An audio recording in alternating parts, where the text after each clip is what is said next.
आउने सपनामा घर थियो, माइती पनि थियो मेरो, तर सपना एउटा मेरो मात्रै थियो कि मेरो आफ्नो घर होस्। मेरो यो एउटा सपनाले गर्दा मलाई आज कतारको यस्तो ठाउँमा लिएर आएको छ कि त्यो सपनाहरू न आज पुरा हुनेछ र न आज पुरा भएको छ। 4 वर्षसम्म पनि विदेशमा रहेर यो मेरो सत्य कहानी हो। म हजुरहरूलाई केही कुराहरू सेयर गर्न चाहन्छु। डिएक्सनमा आउनुभन्दा पहिले म झोक्राएर बस्थेँ। मेरो जुन फेस थियो त्यो बेलाको मेरो सत्य कहानी हो। मेरो साथीहरूले भन्नुहुन्छ तिमी आज कसरी परिवर्तन भयो।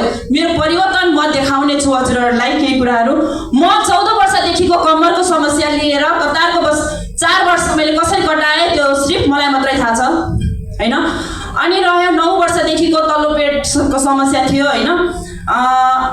तपाईको तल्लो पेटको समस्या हुँदाखेरि चाहिँ कम्मरको दुखाइ पनि झन् बढ्थ्यो के मेरो चाहिँ।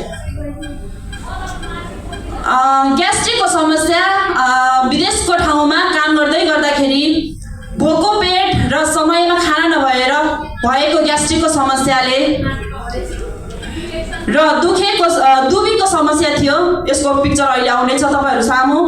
र आँखा चिलाउने, कान दुख्ने र विभिन्न समस्याहरूबाट पीडित भएर कतारको ठाउँमा कुनै कम्पनीमा लेबर क्याटेगोरीमा काम गर्दै छु अहिले पनि। र अब कति वर्ष रहन्छ डिएक्सनको यात्रामा सफल हुन पाए भने सायद छिट्टै छोड्ने पनि छु। र यो मेरो रह्यो दबाई मैले युज गरेको यो अहिले डिएक्सन आउनुभन्दा अगाडिको दबाई हो यो मेरो। अझै पनि धेरै थिए, मैले सिर्फ यसको मात्र पिक्चर लिएँ।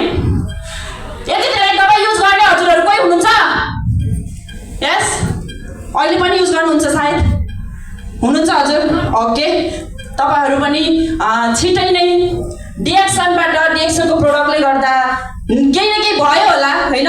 केही परिवर्तन त आयो होला नि त लाइफमा या आफ्नो शरीरमा। डिएक्सनको प्रोडक्टले आएको फाइदाहरू पनि देखाउने छु। यो रहेको छ मेरो पहिलाको सिचुएसन। म डिएक्सनमा आउनुभन्दा अगाडि दुबीको समस्या त्यस्तो थियो। दुबी मेरो र हस्पिटलको बेड रहेको छ हजुरहरूको सामु। मै हो, त्यो पनि मै हो है। र डिएक्सनमा आउनुभन्दा अगाडि र डिएक्सनमा गइसकेपछिको यो पिक्चर मेरो पहिलो भेट मुक्तिराम महरा सर।